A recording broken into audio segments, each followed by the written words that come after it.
Bonjour à tous, je vous souhaite la bienvenue dans ce webinaire. Donc, 3 étapes pour booster votre vie intime dès maintenant. Je suis super contente de pouvoir vous en parler plus en détail, vous parler plus en détail de ma pratique et des sujets qui me passionnent en sexologie. Donc la connexion, l'intimité, la sensualité, le désir et la communication. Donc tout ce qui pour moi peut vous aider à avoir un rapport beaucoup plus épanoui et plus ouvert à votre sexualité et à votre corps. Nous allons donc passer environ 30 minutes ensemble. Si on déborde un peu sur le temps et que vous devez partir, aucun problème.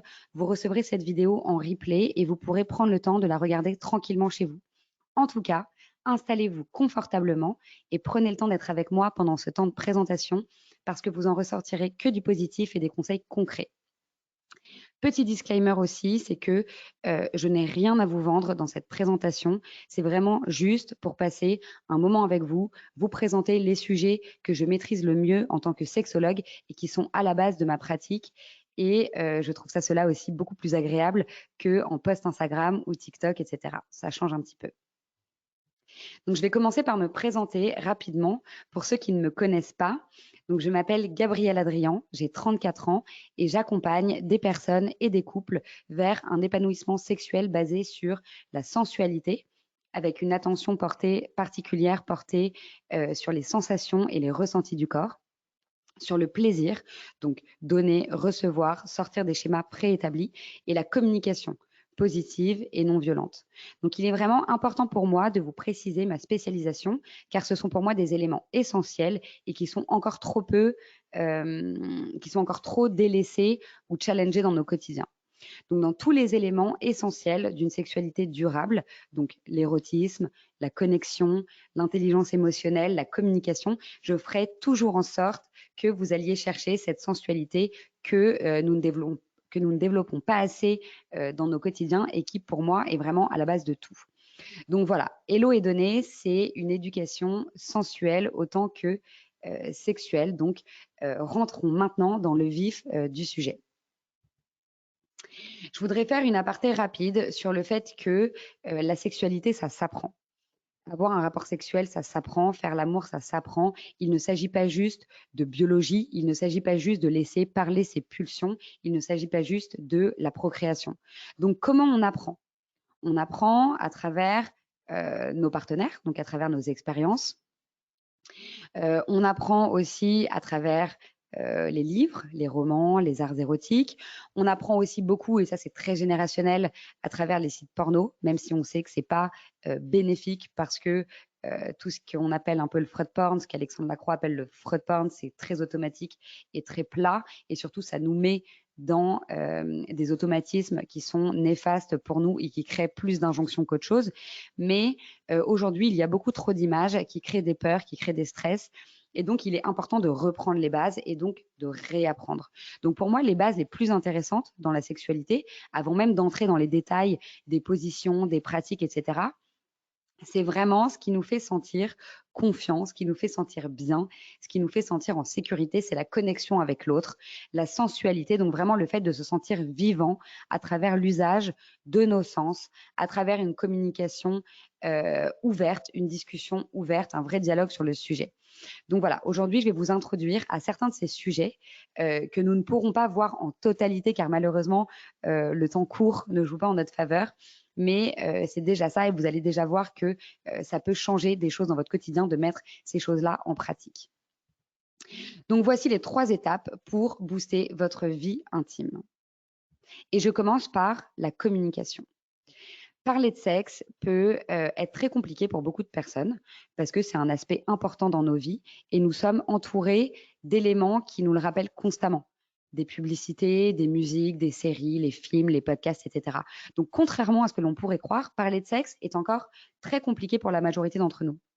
En dépit de tous les progrès sociaux, le sexe est encore très tabou, que ce soit avec notre conjoint, avec nos amis, avec nos proches. Nous ouvrir à d'autres personnes et parler de ce sujet peut nous faire sentir très mal à l'aise. L'explication la plus simple, c'est que lorsque nous parlons de sexe, nous partageons des aspects très intimes et que cela génère de la réticence parce que c'est tabou et parce que c'est gênant. Et au-delà du fait que ce soit tabou et gênant, la sexualité, elle est souvent abordée beaucoup plus lors des conflits ou lorsqu'il y a des tensions et donc de la mauvaise manière. Donc, la première chose que nous allons voir aujourd'hui, c'est comment en parler de manière calme et sereine avec la communication non violente. Je pense que vous avez déjà peut-être entendu parler de la communication non violente. Moi, c'est une technique de communication que j'ai appris pendant mes études, notamment la technique OSBD, qui reprend observation, sentiment, demande, besoin. Donc, la communication non violente, c'est une méthode qui vise à créer des relations basées sur l'empathie, la compassion, la coopération harmonieuse, le respect de soi et des autres. C'est vraiment un outil de communication principalement verbale qui permet d'être en meilleure relation avec soi-même, mais aussi de mieux comprendre ses besoins profonds et de réussir à formuler des demandes. Cette technique de communication, elle est établie sur l'objectivité. Donc, c'est vraiment l'expression de ses sentiments, le respect de ses besoins fondamentaux, la capacité à faire une demande à autrui dans le but vraiment d'entretenir une bonne relation. Donc, là, c'était vraiment pour la partie théorique, mais je vais vous donner un exemple pour que ce soit beaucoup plus concret pour vous. Et donc, on va commencer avec ce premier exemple qui est un exercice pratique de l'exemple OSBD. Donc, cela fait plusieurs semaines que nous ne prenons pas de temps à deux avec mon copain, plus de grasse mat, plus de moments propices aux relations intimes et je le sens fuyant. Ma première intention est de lui dire sur un ton accusateur et blessé que je le trouve fuyant et que j'ai l'impression qu'il n'a plus envie de moi. Je suis certaine de déclencher des réticences dans sa réaction et de faire face à un silence ou à un « mais non, ce n'est pas vrai ».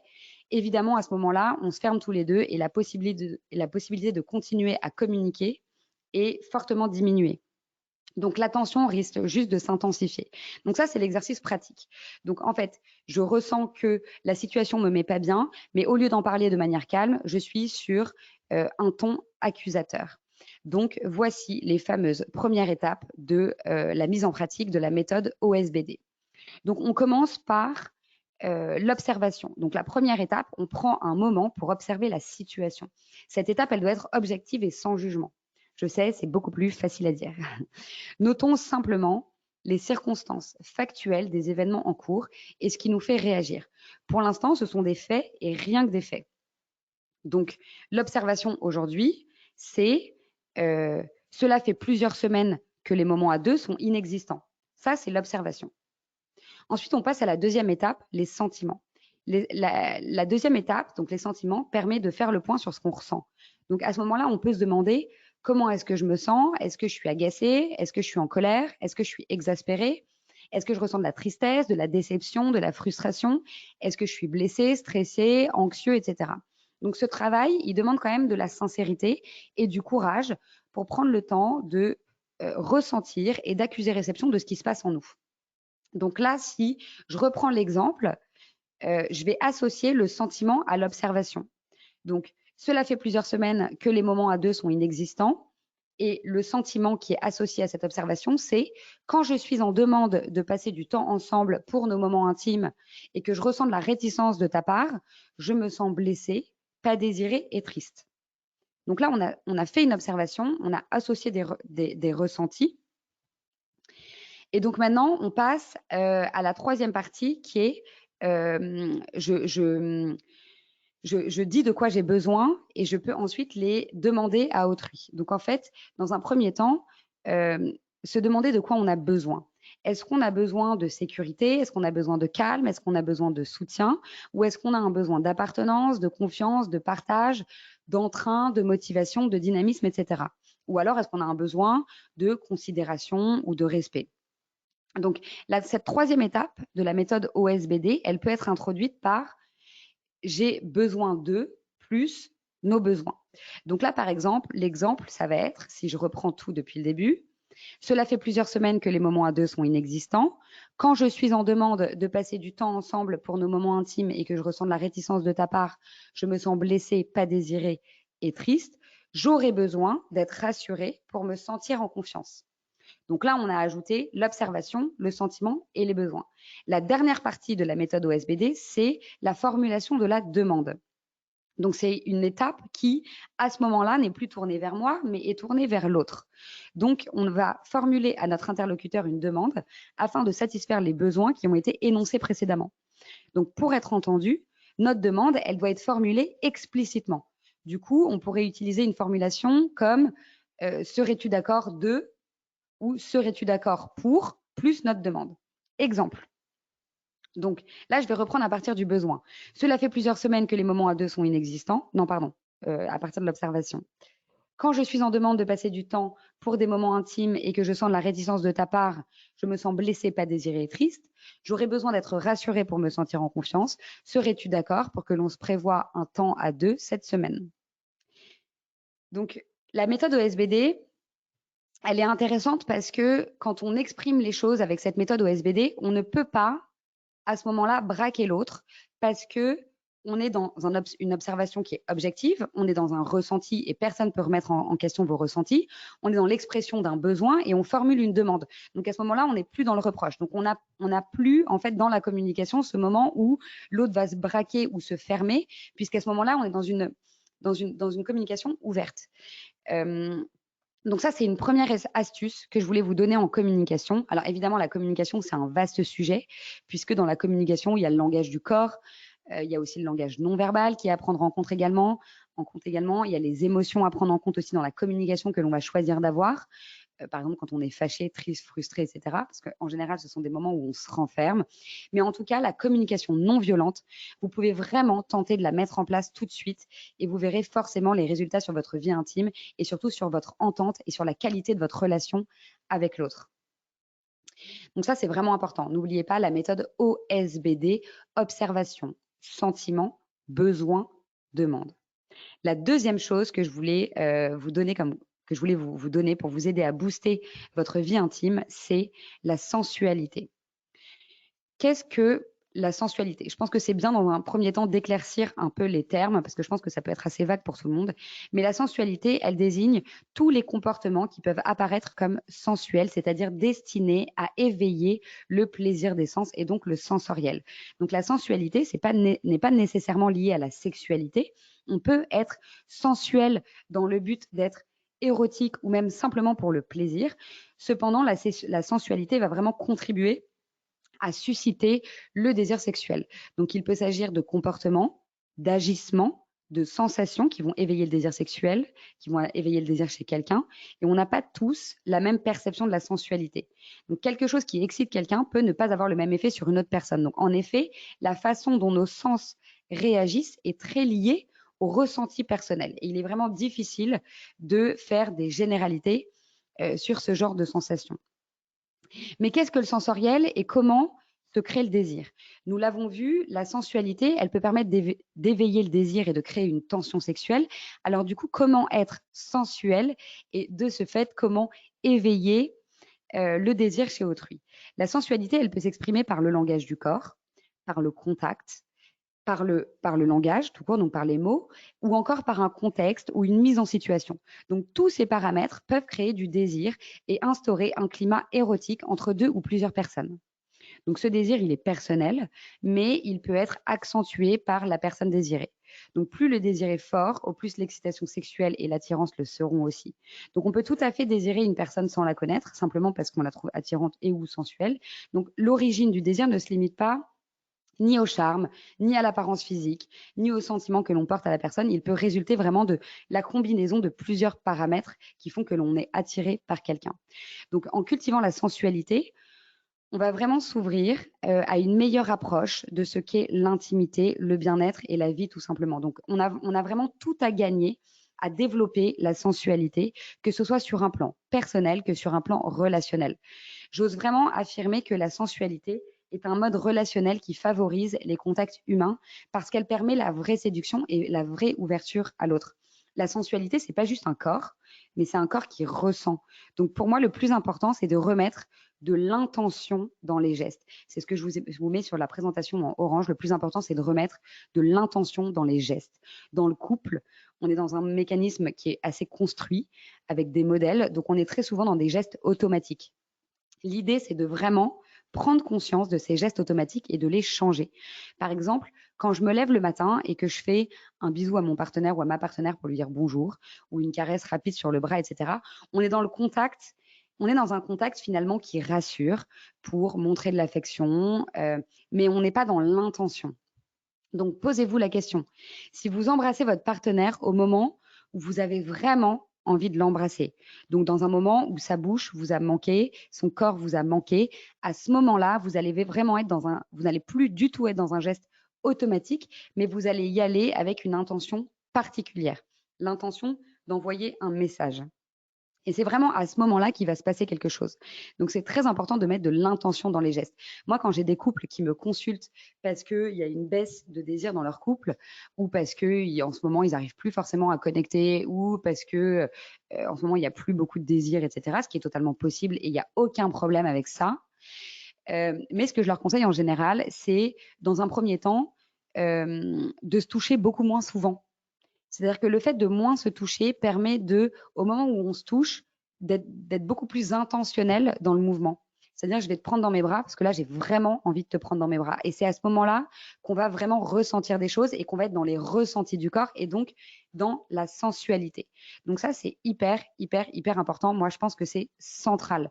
Donc, je voulais vraiment aborder ce sujet-là avec vous aujourd'hui. Alors, évidemment, encore une fois, comme la communication, il y a des tas d'autres choses à mettre en avant dans la sensualité, mais c'est des choses que je développe beaucoup plus dans ma pratique et notamment au sein du Club et Donné. Mais le plus important pour moi, c'est vraiment de remettre de l'intention dans les gestes et de ne pas être dans des gestes automatiques. La troisième chose, c'est la gestion du désir. C'est le sujet que j'aborde le plus en consultation, mais je pense que dans un premier temps, pour bien comprendre la gestion du désir, il faut bien comprendre les termes. Donc, de bien définir les termes de désir et de libido. Et donc, la différence entre désir et libido. C'est pas tout à fait la même chose, mais ce sont deux composantes qui interviennent dans la motivation à avoir des relations sexuelles. Quand on fait une thérapie sur la baisse de désir, par exemple, il est vraiment important de faire la différence entre ces deux notions.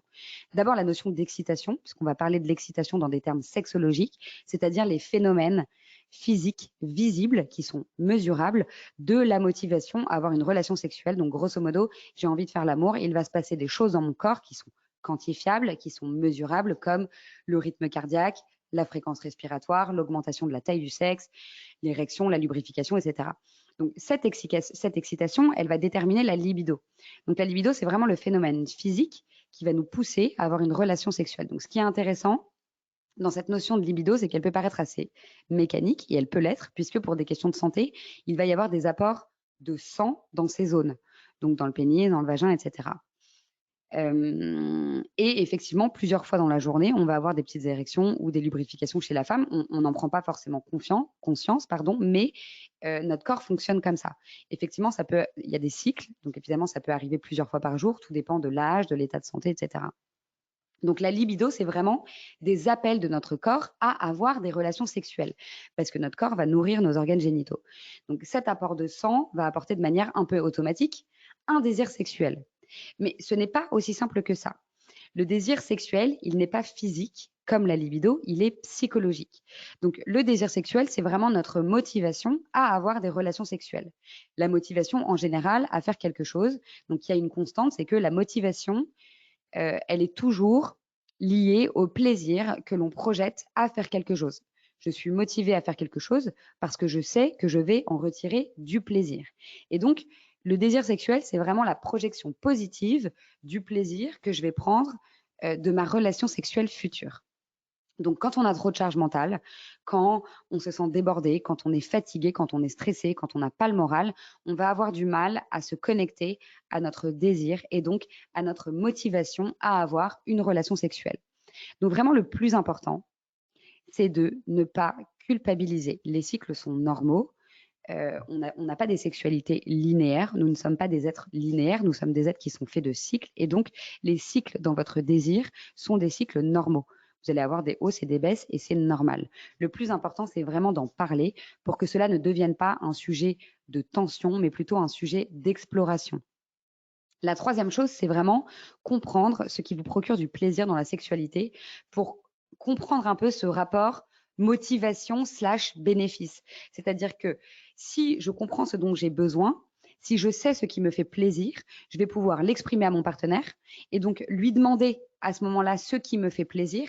Et le fait de savoir que je vais l'obtenir, ça va me donner la motivation à avoir un rapport sexuel. Donc, c'est pour ça que les conversations autour de la sexualité sont hyper importantes parce que on ne peut pas deviner. En fait, une personne ne peut pas deviner ce qui fait plaisir à l'autre, ce qui va faire du bien à l'autre et ce qui va exciter l'autre. Donc, l'idée, c'est vraiment de se le dire pour justement pouvoir avoir ce rapport motivation, bénéfice dans la sexualité et ce qui va faire que on va avoir cette motivation à avoir un rapport sexuel. Nous avons terminé cet atelier. C'était un atelier assez rapide, mais j'espère vous avoir donné vraiment des conseils vraiment concrets. Je pense qu'on a, on a un peu débordé peut-être sur le temps, mais c'est pas grave. L'idée, c'était vraiment de vous donner ces clés pour vous aider dans un premier temps à y voir plus clair dans votre vie intime et surtout à pouvoir mettre en place des petites choses assez concrètes ou même juste remettre un peu de conscience dans certaines choses. Parce que parfois, avec tout ce qu'on lit sur Internet, tout ce qu'on entend, etc., on peut se sentir un peu désemparé et se dire, oula, je sais plus trop comment faire, etc. Mais en tout cas, sachez que si vous souhaitez que l'on se rencontre gratuitement, je réserve des créneaux d'1/4 d'heure pour faire le point avec vous dans mon calendrier. Donc, si vous souhaitez dans un premier temps qu'on se rencontre pour aborder n'importe quel sujet, pour aborder le sujet de votre relation, pour aborder le sujet de votre désir, pour aborder le sujet de la communication, peu importe, je me rends disponible dans mon calendrier pour faire le point sur le sujet que vous voulez. Ces points, ils sont gratuits, donc n'hésitez pas à réserver votre créneau juste après ce webinaire quand vous allez sur mon site internet donc www.helloetdonnées.com. Sur la page d'accueil, vous avez une section prendre rendez-vous. Quand vous cliquez dessus, vous arrivez directement sur mon agenda. Donc, vous pouvez choisir soit le rendez-vous gratuit, soit prendre un rendez-vous en sexothérapie, soit prendre un rendez-vous en thérapie de couple. Et vous pouvez choisir une disponibilité sur mon agenda. Donc, n'hésitez surtout pas parce que ces rendez-vous sont vraiment faits pour ça. Et voilà, je voulais vous remercier pour votre présence aujourd'hui. J'espère vous avoir en tout cas un peu aidé ou éclairé sur tous ces sujets. Et je vous souhaite à tous une excellente fin de journée. Merci d'être restés jusqu'au bout et je vous dis à très très vite.